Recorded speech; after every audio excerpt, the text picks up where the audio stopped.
RCB IPL ಗೆಲುವಿನ ಸಂಭ್ರಮಾಚರಣೆ ಇದೀಗ ಸೂತಕದ ಮನೆಯಾಗಿದೆ.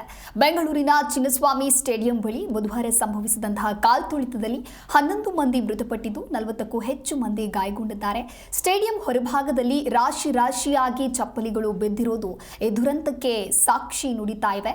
ಹಾಗಿದ್ರೆ ಸದ್ಯ ಚಿನ್ನಸ್ವಾಮಿ ಸ್ಟೇಡಿಯಂನ ಸುತ್ತಮುತ್ತ ಪರಿಸ್ಥಿತಿ ಯಾವ ರೀತಿಯಾಗಿದೆ ಅಂತ ಹೇಳಿ ನಮ್ಮ ಪ್ರತಿನಿಧಿ ಮಂಜುನಾಥ್ ವಾಕ್ತು ನಡೆಸಿದ್ದಾರೆ. ಬನ್ನಿ ನೋಡೋಣ. ಚಿನ್ನಸ್ವಾಮಿಯಲ್ಲಿ ನಿನ್ನೆ ಕಾಲ್ತುಳಿತಕ್ಕೆ ಪ್ರಕರಣ ಸಂಬಂಧಪಟ್ಟಾಗಿ ನೋಡಿದ್ರೆ 11 ಸಾವುಗಳಾಗಿರುವಂಥದ್ದು, ಅಭಿಮಾನಿಗಳ ಸಾವಾಗಿದೆ. ಇದೇ ಒಂದು ವಿಚಾರವಾಗಿ ಸಾಕಷ್ಟು ಆಕ್ರೋಶದ ಕಹಳೆ ಊದ್ತಾ ಇರುವಂಥದ್ದು. ರಾಜ್ಯದಲ್ಲಿ ಅಭಿಮಾನಿಗಳು ಸೇರಿದಂತೆ ರಾಜ್ಯದ ಜನ ಸರ್ಕಾರದ ಮೇಲೆ ಆರೋಪವನ್ನು ಮಾಡ್ತಾ ಇದ್ದಾರೆ. ಆ ಸರ್ಕಾರ ಸರಿಯಾದ ರೀತಿಯಲ್ಲಿ ಒಂದು ಸೆಕ್ಯೂರಿಟಿ ಕೊಟ್ಟಿದ್ದರೆ ಇಷ್ಟು ಸಾವಾಗ್ತಿರ್ಲಿಲ್ಲ, ಅಭಿಮಾನಿಗಳು ಸಾವಿಗೆ ಕಾರಣ ಆಗ್ತಿರಲಿಲ್ಲ ಎನ್ನುವಂಥ ನಿಟ್ಟಿನಲ್ಲಿ ಇವತ್ತು ಸಾಕಷ್ಟು ಆರೋಪದ ಮೇರೆಗೆ ಬೆಂಗಳೂರಿನ ಜಿಲ್ಲಾಧಿಕಾರಿ ಸೇರಿದಂತೆ CJI ಅವರು ಕೂಡ ವಿಸಿಟ್ ಮಾಡ್ತಾ ಇರುವಂಥದ್ದು. ನಿನ್ನೆ ಆದಂತಹ ದುರಂತದ ಜಾಗ ಏನಿದೆಯೋ, ಚಿನ್ನಸ್ವಾಮಿ ಒಳಗಡೆ ಚಪ್ಪಲಿ ಏನು ಬಿದ್ದಿದೆಯೋ, ಇದೇ ಒಂದು ದುಸ್ಸಾಹಸಕ್ಕೆ ಸೇರಿದಂತೆ ಸಾವಿನ ಸೂತಕಕ್ಕೆ ಪ್ರಮುಖವಾದಂತಹ ಕಾರಣ ಎನ್ನುವಂಥ ನಿಟ್ಟಿನಲ್ಲಿ ಸಾವಿರಾರು ಜೊತೆಯ ಚಪ್ಪಲಿಗಳನ್ನು ನಾವು ನೋಡ್ತಾ ಹೋಗ್ಬೋದು.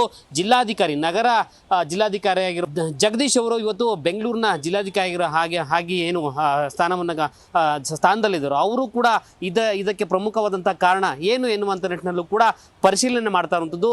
ಚಿನ್ನಸ್ವಾಮಿಯ ಪ್ರತಿ ಗೇಟ್ನಲ್ಲೂ ಕೂಡ ವೀಕ್ಷಣೆ ಮಾಡ್ತಾ ಇದ್ದಾರೆ. ಏನೆಲ್ಲ ಅನಾಹುತಗಳಾದವು ಅವೆಲ್ಲವನ್ನು ಕೂಡ ಪರಿಶೀಲನೆ ಮಾಡಿ ಸರ್ಕಾರಕ್ಕೆ ತಲುಪಿಸುವಂಥ ಕೆಲಸ ಆಗ್ತಾ ಇದೆ. ಬೆಂಗಳೂರಿನಿಂದ ಮಂಜುನಾಥ್ ಹೊಸಳ್ಳಿ, ಜಿ ಕನ್ನಡ ನ್ಯೂಸ್.